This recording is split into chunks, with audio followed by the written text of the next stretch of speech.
Buenos días, soy María, tengo 30 años, estudié el grado de Derecho y actualmente trabajo en una asesoría. Hace un par de años me diagnosticaron diabetes tipo 2, que esto hacía que el nivel de azúcar en sangre se intensificase y como consecuencia pues, me diagnosticaron neuropatía periférica, que es un tipo de dolor crónico. Los síntomas empezaron con sensaciones de hormigueo y entumecimiento de los pies, con el tiempo el dolor neuropático se intensificó y pues me diagnosticaron esta enfermedad. Bueno, pues yo me llamo Sandra, tengo 23 años y soy estudiante de Derecho. Y pues soy diagnosticada de dolor crónico abdominal. Hace unos 6 meses pues empecé a sentir como un dolor insistente y continuo en la parte superior de mi abdomen y aparte otros síntomas como son pérdida de peso, náuseas y ardor y acidez. Bueno, pues debido a mi preocupación, pues acudí al médico para que me realizaran una prueba porque yo no sabía que se debía esto, porque al principio lo tenía que estudiar o a cambiar de dieta, pero no fue así.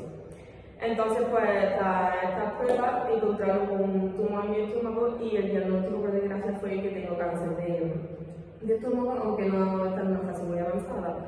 De todas formas, pues la noticia ha sido un cambio muy brusco en mi vida y ya está. He sufrido también algunos episodios de ansiedad y ahora mismo puedo sufrir también de depresión.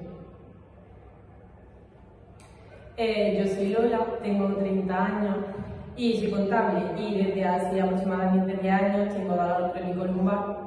Y todo empezó porque cuando terminé la universidad, terminé el bachillerato, no sabía en qué grado matricularme y además se juntó con la muerte de mi padre y entré en depresión y ansiedad, estaba todo el día en la cama, con obesidad y a la depresión, a la ansiedad y a la obesidad también se le suma que tengo familiares con diabetes tipo 2, que todo esto son factores de riesgo para el dolor crónico que yo tengo. Y nada, en ese momento mi vida cambió significativamente porque desde ese momento tengo que estar acudiendo a terapia fisioterapéutica y además también asisto a terapia cognitivo-conductual. Bueno, pues yo me llamo Mary, también tengo 30 años y actualmente tengo fibromialgia. Todo empezó hace más o menos 5 años, que yo estaba en una etapa muy feliz, acababa de independizar, tenía un trabajo estable como contable, había terminado mi formación y por fin iba a poder separarme un poco de mi casa, que el ambiente era bastante malo. Pero lo que pasó es que de repente todo se torció, mi madre sufrió un infarto a causa de su enfermedad que ya tenía desde hace muchos años, que era diabetes tipo 2. Y a eso también se le juntó que tuve un problema con mi jefe en el trabajo y lo perdí. Todo esto me hizo a mí caer en una depresión severa y una ansiedad. Y desde ahí entonces empecé a notar síntomas que no reconocía. Tras muchas pruebas, mucho análisis de sangre, mucha incertidumbre, porque realmente no existe como unas pruebas clave para esta enfermedad, me dijeron que sí, que tenía fibromialgia. Y bueno, a partir de ahí la verdad es que es un poco insoportable porque a lo mejor estoy normal y se me entumece la mandíbula, no puedo hablar, o me levanto y tengo el rostro también rígido, o siento hormigueo por todos los brazos. Y nada, actualmente estoy intentando lidiar un poco con el problema para ver si mediante terapia y todo eso consigo por lo menos soportar un poco más la molestia. Bueno, yo soy Marta, tengo 37 años y soy profesora de educación física. Desde hace 4 años estoy lidiando con un dolor persistente en mi rodilla derecha. Todo comenzó tras haber sufrido una lesión durante una clase de entrenamiento físico que noté una fuerte torsión en mi rodilla. He estado sometida a diferentes tratamientos, también me he sometido a cirugías pues para reparar los ligamentos dañados, pero el dolor que yo tengo no ha cedido como me esperaba.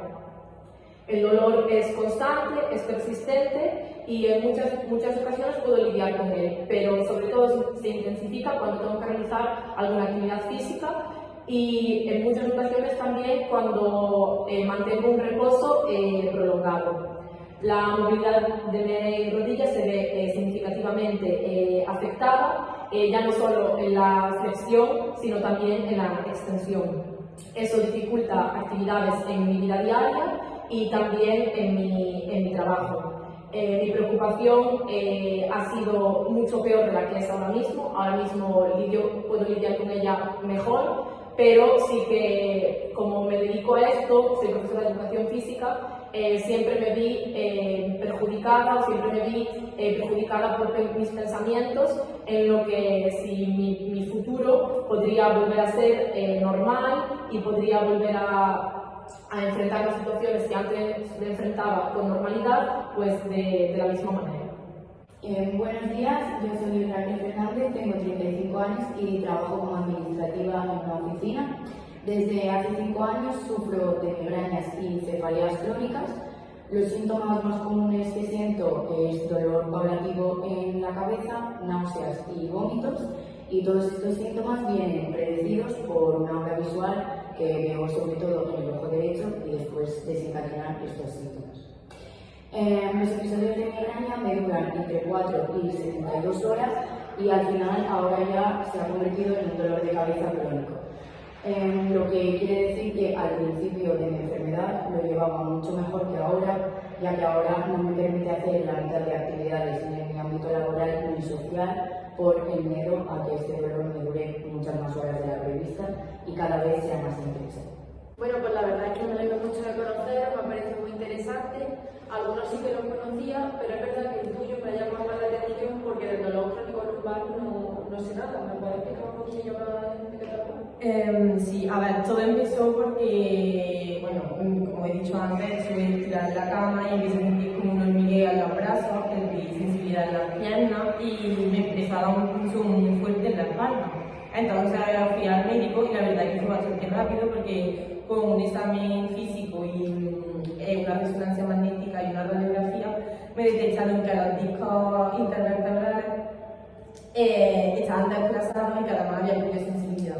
Según su etiología puede ser nociceptivo, que es cuando básicamente se produce una lesión o daño en algún tejido muscular.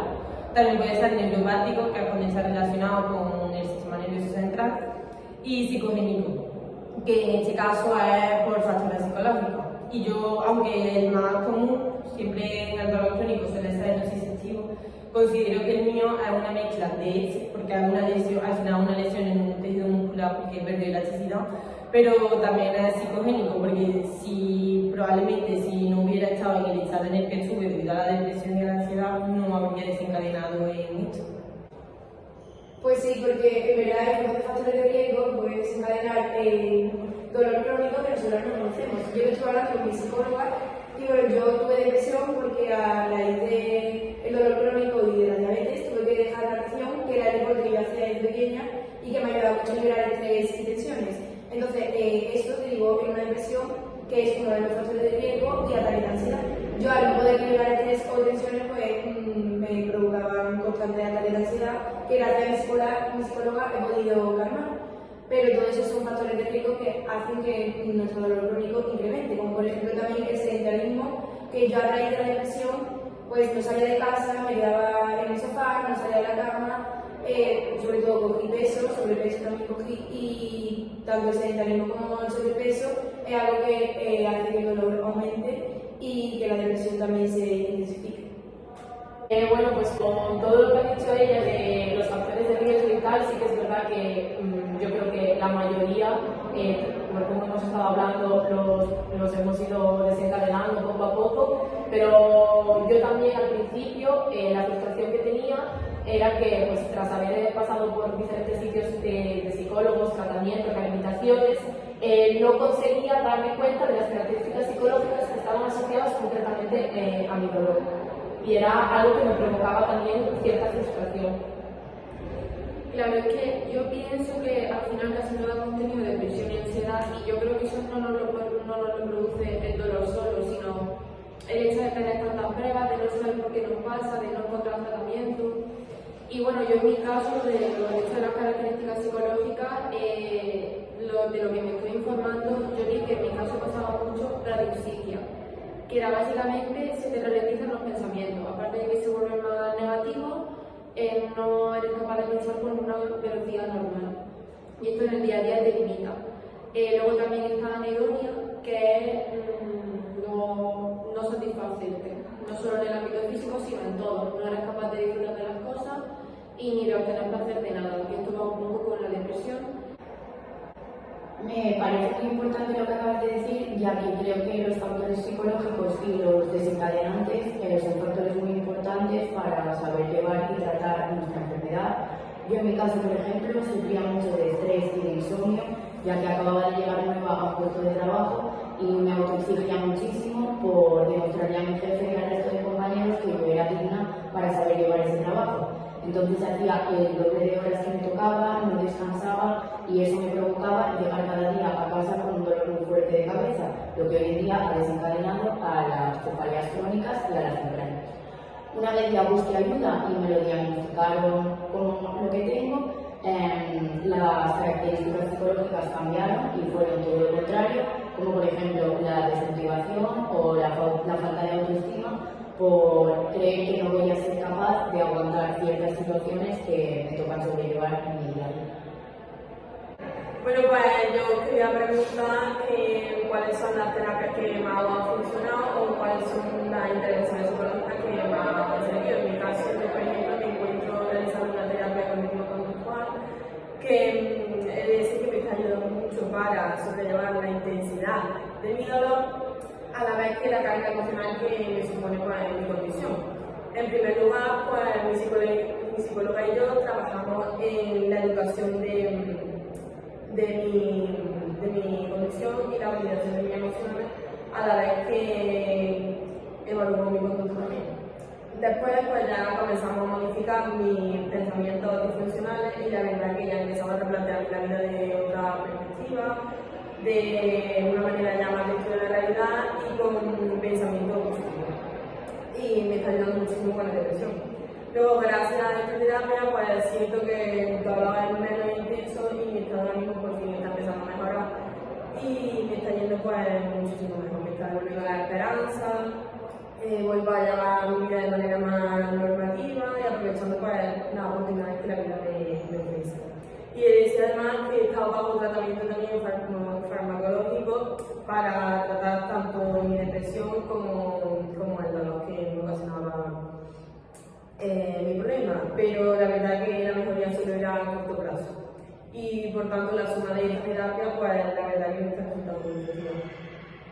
Pues ya que hablas del tratamiento que te ha ido aquí bien, pues yo he oído hablar también de la terapia cognitivo-conductual, pero en cambio la que más me ha hecho concienciarme de lo que tengo, del dolor que tengo, del que padezco, ha sido la terapia de aceptación y de compromiso, sobre todo también para trabajar los aspectos más emocionales y mejorar la calidad de vida en cuanto a mi dolor. Durante la terapia de aceptación y de compromiso he aprendido a aceptar la presencia de mi dolor, es decir, he aprendido a convivir con él y no a luchar contra él. Pero esta aceptación no implica para mí una resignación, sino pues más bien reconocer el dolor como una parte de mi experiencia y permitirme vivir una vida valiosa a pesar de tener que lidiar con esta lesión. En la terapia he incorporado la práctica de mindfulness y lo que me hace que me ayuda a estar más presente en el momento actual. Me reduce en parte la hipervigilancia, que he de decir que tenía mucha a raíz de todo lo que me provocaba el dolor, y me permitía pues, experimentar situaciones sin la anticipación constante de dolor, porque sí que es verdad que antes me privaba de hacer ciertas cosas pensando en no, esto no lo voy a hacer porque ya sé que me va a doler, o esto no lo voy a hacer porque me va a desencadenar un dolor, entonces evitaba hacer eso. Entonces con la terapia de aceptación y compromiso, como ya dije, convivía con él, es decir, pues lo voy a hacer, pues me dolerá, pues bueno, tengo que convivir con él, intentar luchar un poco contra él y pues cada vez pues será menos. Sobre todo eran más aspectos, creo que tú antes hablabas de muchas cosas que son psicológicas, pues era también mucho eso, me privaba de hacer ciertas cosas